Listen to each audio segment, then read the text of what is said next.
আসসালামু আলাইকুম। Channel I কৃষি সংবাদে আমন্ত্রণ জানাচ্ছি আমি আনিকা জাহিন। এখনকার এই সংবাদ আয়োজন একই সঙ্গে চ্যানেল আইয়ের ইউটিউব চ্যানেল এবং চ্যানেল আইয়ের ওটিটি প্ল্যাটফর্ম আই স্ক্রিনে লাইভ স্ট্রিম হচ্ছে। নোয়াখালীতে মালচিং পদ্ধতিতে আগাম শীতকালীন বেগুন চাষ করে সফল হয়েছেন কৃষক। পরিবেশ বান্ধব ও লাভজনক কৃষি প্রযুক্তি ব্যবহার করে দ্বিগুণ ফলন ও ভালো দরে বেগুন বিক্রি করে লাভবান হচ্ছেন তারা। নোয়াখালী থেকে আলাউদ্দিন শিবলুর তথ্যচিত্রে আল মুকসিদের রিপোর্ট। জেলার সুবর্ণচরের ঘুলুয়া নদীর পাড়ে আধুনিক পদ্ধতি ব্যবহার করে আগাম শীতকালীন বেগুন চাষ ও পরিচর্যায় ব্যস্ত সময় পার করছেন কৃষক। উপজেলার চরজব্বর ইউনিয়নের ইমান আলী বাজারের কৃষক বাদশাহ আলম জানান, এবছর 50 শতক জমিতে মালচিং পদ্ধতিতে বেগুন চাষ করেছেন তিনি। 50 ডিসিম বেগুন চাষ করতে যে আমার 1.5 লক্ষ টাকা খরচ হয়েছে। তারপরে দিয়ে এখান থেকে আমার ধরেন না 2 লক্ষ টাকার বেগুন বেচছি, আমি আরো 3 লক্ষ থেকে 4 লক্ষ টাকা আশাবাদী বেচতে পারবো।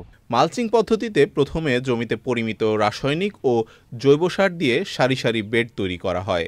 চারা রোপণের পর শুধুমাত্র দেখভাল ছাড়া তেমন কোনো পরিচর্যা করতে হয় না। প্রথমে আমরা জমি চাষ করি, চাষ করার পরে সমস্ত মেডিসিন দিয়ে সারি বান্ধি, তখন মালচিং পেপার দিয়ে আমরা বেগুন চাষ করি। মালচিং পেপার ব্যবহার করলে উপকূলীয় অঞ্চলে বাড়ি বর্ষণের কারণে মাটি ধুয়ে যায় না, ফসলের সারগুলো ধুয়ে যেতে পারে না এবং পোকামাকড়ের আক্রমণ কম হয়। সুবর্ণচর উপজেলা কৃষি অফিস থেকে 1820 বেগুনের বীজ দিছে এবং বেগুনের বীজ দিয়ে লাগাইছে, ইনশাল্লাহ ভালো ফলন হয়েছে।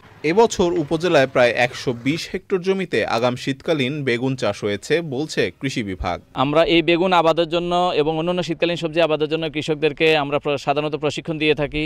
প্রশিক্ষণ পরবর্তী সার, বীজ, কীটনাশক সহ উপকরণ সহায়তা দিয়ে থাকি। মালচিং পদ্ধতি পুরো উপজেলায় সম্প্রসারিত হচ্ছে বলে জানান সংশ্লিষ্টরা। আল মুকসিদ, চ্যানেল আই। শরীয়তপুরে মা ইলিশ রক্ষায় যৌথ অভিযানে 4 জেলেকে অর্থদণ্ডে দণ্ডিত করেছেন ভ্রাম্যমাণ আদালত। সে সময় 25 লাখ মিটার কারেন্ট জাল ও 160 কেজি ইলিশ জব্দ করা হয়। জাজিরা সিডারচর, বাবুরচর, শফিকাজির মোড় ও নড়িয়ার চরাত্রা এলাকার পদ্মা নদীতে এই অভিযান চালানো হয়।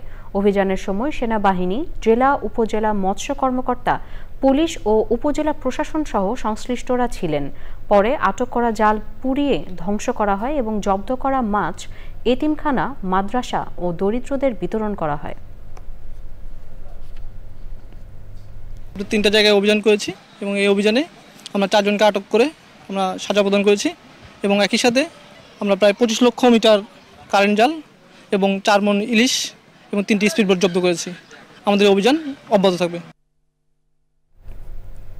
বাংলাদেশ পরমাণু কৃষি গবেষণা ইনস্টিটিউট উদ্ভাবিত নতুন লেবুর জাত শনাক্তকরণ, চাষাবাদ এবং বংশবিস্তার কৌশল শীর্ষক কৃষক প্রশিক্ষণ হয়েছে।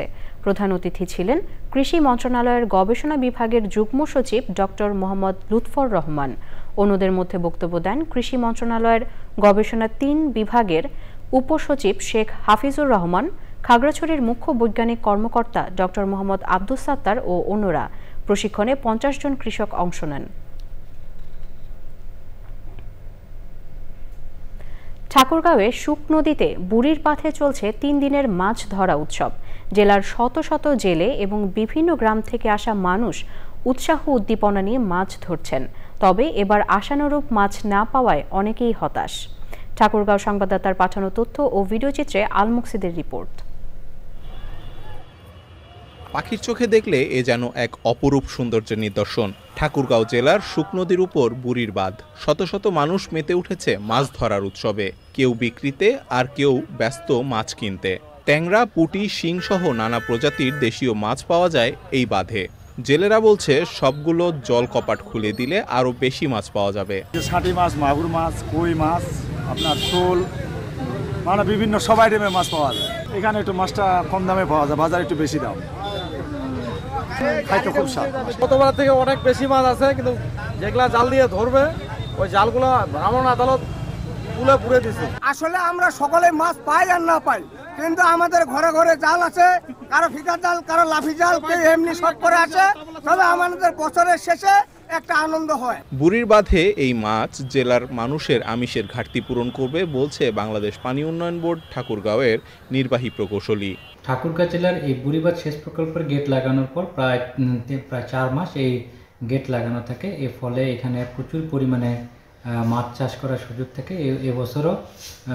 এবছরও আমরা প্রতি বছর বুড়িবাদ সেচ প্রকল্পে মৎস্য উৎসব হয়। এবছরও আমরা গেট খুলে দেওয়ার পর থেকে আশেপাশের জেলাগুলো থেকে প্রচুর পরিমাণে মানুষ এখানে আসছেন, এই মৎস্য উৎসবে স্বতঃস্ফূর্তভাবে অংশগ্রহণ করছেন। প্রতি বছর শীতের শুরুতে বাঁধ খুলে দেওয়ার পর যে মাছ ধরার উৎসবে মাতেন এলাকাবাসী, তাতে যেন ভাটা না পড়ে, তাই বেশি পোনা অবমুক্তকরণ সহ মাছ রক্ষণাবেক্ষণেও কঠোর হওয়ার দাবি এলাকাবাসীর।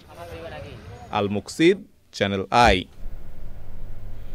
দর্শক, চ্যানেলের কৃষি সংবাদের আজকের আয়োজন এ পর্যন্তই। পরবর্তী সংবাদ আয়োজনের আমন্ত্রণ জানিয়ে শেষ করছি। ধন্যবাদ সবাইকে।